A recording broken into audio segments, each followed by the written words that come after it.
2020년 4월 25일입니다. 날짜가 참 빠르게 갑니다. 오늘 아침에도 쌀쌀한데 그래도 지난 사흘 동안보다는 좀 나아진 것 같습니다. 쌀쌀하다는 느낌이지 아유 추워 이런 생각은 또 안 드는군요. 어제 특별한 일 없이 잘 지냈습니다. 몇 달 전부터 외부에 몇 년 전에 설치한 스피커가 작동이 안 돼서 제가 낮 동안 책 읽고 그러는 공간에 있는 작은 스피커를 밖으로 내놓고 들었었는데 그 안에서 소리가 잘 안 들려서 좀 불편했습니다. 안에서 잘 들리게 하려면 또 볼륨을 올려야 되니까 그럼 밖에서 너무 크고 어제는 참 제가 잘 쓰는 말로 이제 도노점수 방식으로 맞아 거실 스피커에다 이 선을 연결하면 되겠구나 해서 어제 한 1시간 좀 넘게 점심 먹고 그 작업을 했습니다. 그래서 낮 동안에는 거실에 스피커 4개에서 은은하게 울리게 해놓고서 책을 읽습니다. 또 밖에 손님이 오거나 제가 밖에서 뭔 일을 할 적에는 지금도 그렇게 외부 스피커로 돌려놨습니다만 그렇게 해서 주로 클래식을 듣다가 가끔 이민숙을 비롯해서 우리 가수들의 노래도 듣고 또 어떤 땐 팝송도 듣고 재즈도 듣고 그렇게 지내고 있습니다. 방호제 영상편지 21번째를 시작하겠습니다. 오늘은 사마천이 쓴 중국 사기에 나오는 구절을 가지고 이 얘기가 나중에 18살에게 실린 거를 모라시데스지가 인용을 했던데 그걸 가지고 말씀을 좀 이야기를 시작해 볼까 합니다. 먼저 또 옛날 얘기하다 보면 꼭 요즘 얘기가 겹치게 되더라고요.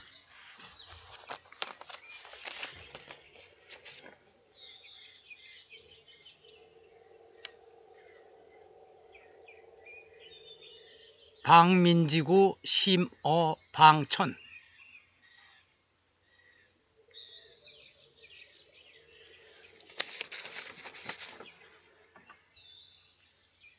그 다음에 중구 삭금 적회 쇠골 방구민지구 백성의 입을 방 막는 것은 심하다 더하다. 그 다음에 심어는 영어에서 같은 된이죠. 뭐보다 할 적에 쓰는 겁니다.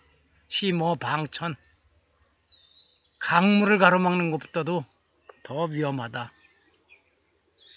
그 다음에 중구 삭금 적회 쇄골 중구 여러 사람의 입이죠. 입은 삭 독이다는 겁니다.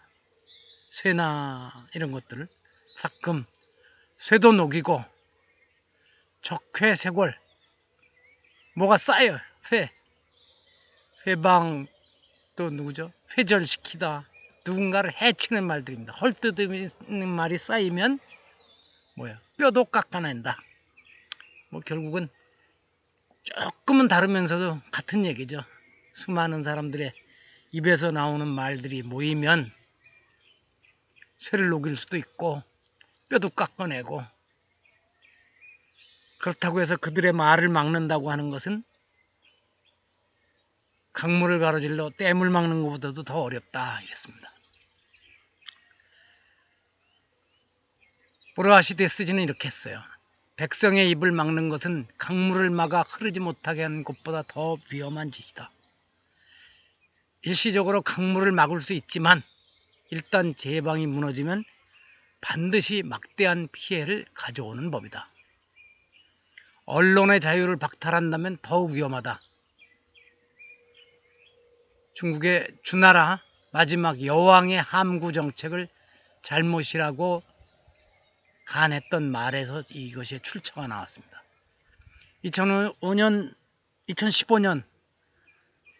5월 말인지 6월 초인지 제가 이렇게 코멘트를 달았습니다. 새삼 말할 게 있을까? 어찌 백성, 국민, 대중의 입을 힘으로 막을 수 있다고 헛된 꿈을 꾸는가 말이다. 강물도 막고 국민들의 입까지 함께 막고 싶어 했던 사람이 최근까지도 권력의 자리에 있었던 것을 보면 헛된 꿈을 꾸는 것은 막을 수 없는 것 같기도 하다만, 이라고 코멘트를 달아놨어요. 아마 MB를 지칭했던 것 같습니다.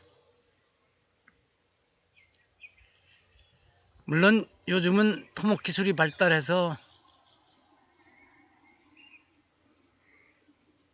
한강보다도 훨씬 더 넓고 한 중국의 장강, 양자강이죠. 양자강 삼엽댐을 막고 이집트의 아수안 댐, 나일강을 막아서 댐을 건설하기도 하고 그렇습니다만, 언젠가는 이것도 소위 성주계공의 우리가 벗어날 수 없는 법칙에 따라서 언젠가는 차차차 낡아지고 무너져 내려서 사라지게 될 것입니다. 그때 위험은 얼마나 크겠습니까? 그런데 국민의, 백성의 입을 막는 것은 그것보다도 더 위험하다고 했습니다. 내가 어느 권력자고, 그건 꼭 정치 권력자뿐만 아닙니다. 문화 권력자나 경제 권력을 가진 사람도 그렇고 종교 권력을 가진 쪽에서도 그렇고 입을 막고 싶어 하죠. 그리고 내가 있는 동안은 괜찮을 것이라고 믿습니다. 하긴 과거 역사 속에 그러다가 비참한 꼴을 당한 수많은 사람들의 사례를 알고 있는데, 나도 그럴 것이라고 여기면 그렇게 입을 막으려고 들겠습니까?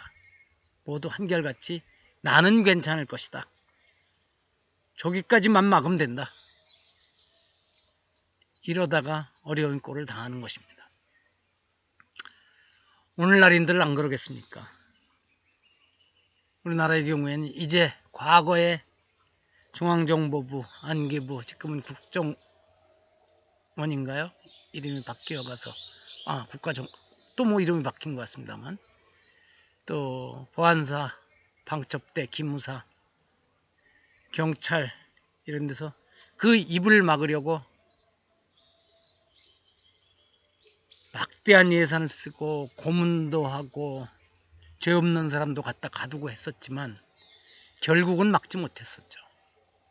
오늘날은 오히려 이런 권력기관보다도 때로는 시민단체의 이름을 내걸고 있는 사람, 때로는 무슨 뭐라 그럴까, 클럽입니까? 팬클럽 같은, 이게 꼭 문바, 족바, 박사모 이런 정치적 모임뿐만 아니라 연예인의 팬클럽도 자기와 다른 쪽의 사람들의 입은 막으려고 아주 때로는 소름이 끼칠 정도로 공격을 해대기도 하죠. 그래서 막을 수 있는지 못 막죠. 자, 이 정도로 하고, 프랑스 소설가 에밀 졸라라고 있었습니다. 그 사람의 목로주점도 참 소설이 좋습니다만, 저는 에밀 졸라를 만난 것은 그의 소설로 먼저 만난 것이 아니라 작은 문고본으로 나온 프랑스에게 보내는 편지, 나는 고발한다라는 책 속에 들어있는 여러 글 중에 프랑스에게 보내는 편지를 가지고서 에밀 졸라를 알게 되었습니다. 에밀 졸라는 당시 프랑스군 육군 대위였던 드레피스가 유대인이라는 이유만으로 독일 간첩으로 몰려서 부당한 이게 구속되어 재판을 받고 유죄 판결을 받고 거기에 프랑스의 극단적인 민족주의자들과 가톨릭 교회가 합세해서 드레피스를 죽이려고 하는 그런 상황에 진짜 외롭게 나서서 그를 변호하고 대통령에게 공개 편지를 보내고 했었죠. 그래서 에밀 졸라는 그 때문에 프랑스에서 거의 추방돼서 영국에 가서 지낸 적도 있는 것으로 압니다. 그가 프랑스에게 보내는 편지에서 한 얘기를 한 대목 읽어보겠습니다. 진실은 전진하고 있다. 그리고 아무것도 그 발걸음을 멈추게 할 수 없으리라. 사악한 무리들의 방해에도 불구하고 소중한 전진이 한 걸음 적시에 이루어지리라. 진실은 그 자체로 온갖 장애물을 분쇄할 힘을 가지고 있다. 사람들은 진실이 가는 길을 가로막고 또 얼마간 진실을 땅속에 묻어두는 데 성공할 수 있으리라. 하지만 그때에도 진실은 땅속에서 자라며 땅속에서 엄청난 힘을 얻고 어느 날 폭발의 굉음과 함께 모든 것을 날려버리리라. 앞으로 몇 달 더 거짓과 밀실 속에 진실을 가두어보라.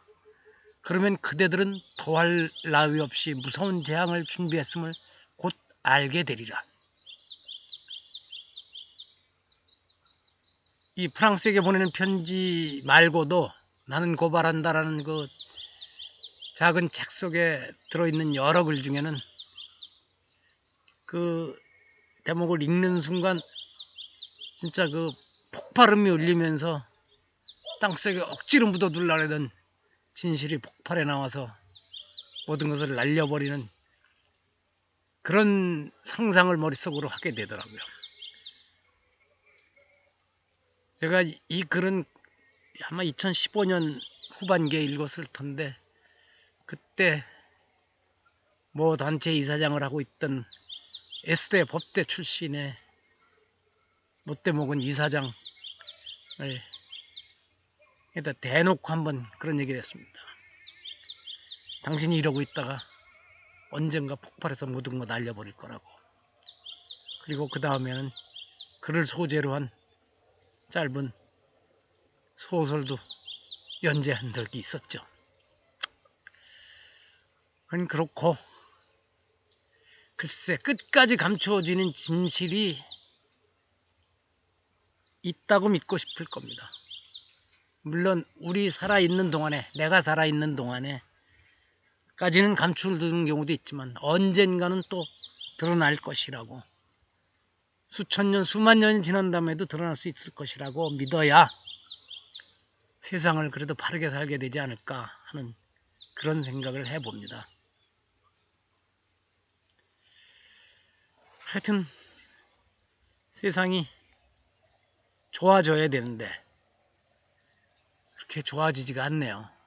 상황이. 저는 어젠가 깜짝 놀랐어요.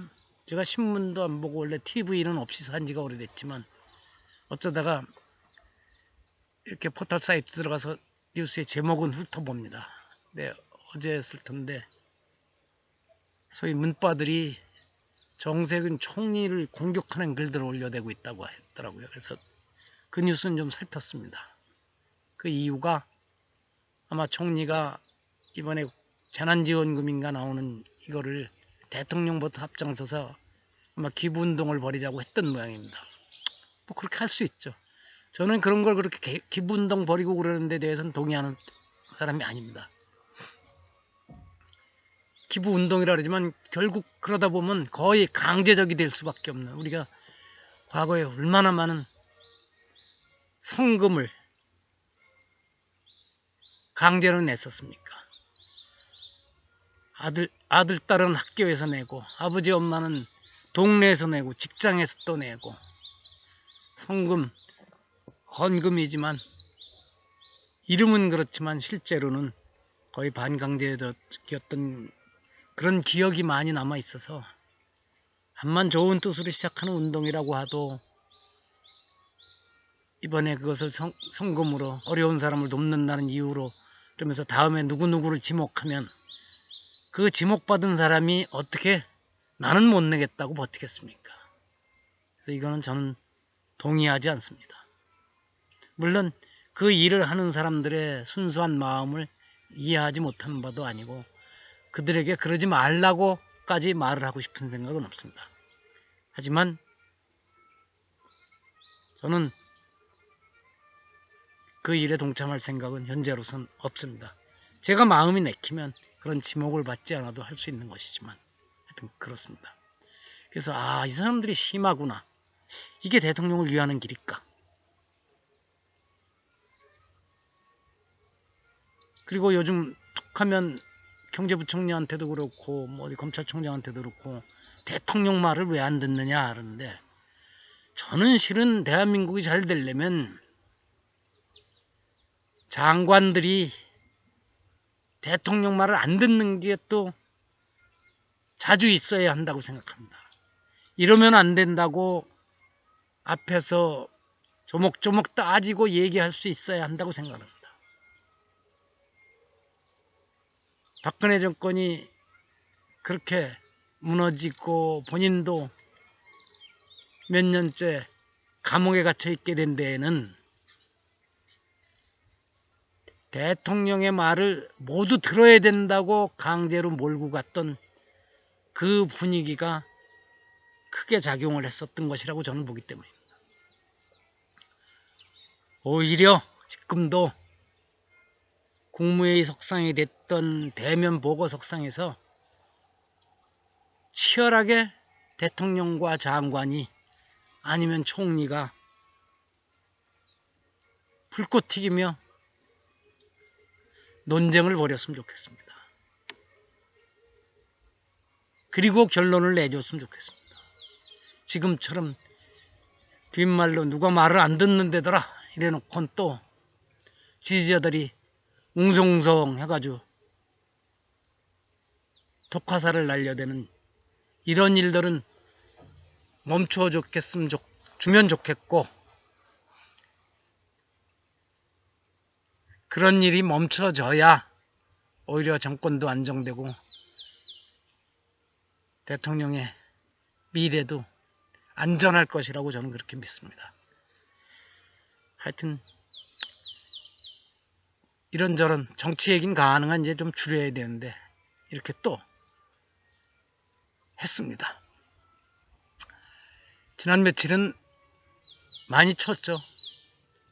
겨울보다도 추웠습니다.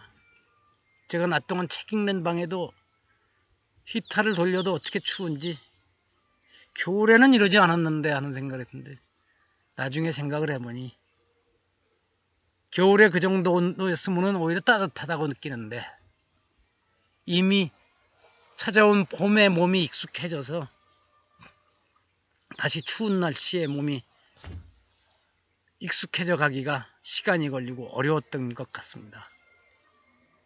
아마 다른 일들도 그럴 것 같죠? 한번 변화한 환경에 몸이 또 마음이 그쪽으로 익숙해지면 다시 옛날로 돌아가든가 아니면 또 다른 변화된 환경을 맞이하는데 어려움을 겪을 것이라는 그런 생각을 합니다. 개인뿐 아니라 국가와 민족이나 어느 종교 집단도 마찬가지일 것이라고 저는 믿습니다. 오늘은 이 편지를 쓴다 그래야 되나요? 하여튼 찍는 장소를 살짝 바꾸어서 진행해 보았습니다. 21번째 방어제 영상 편지를 여기서 마치겠습니다.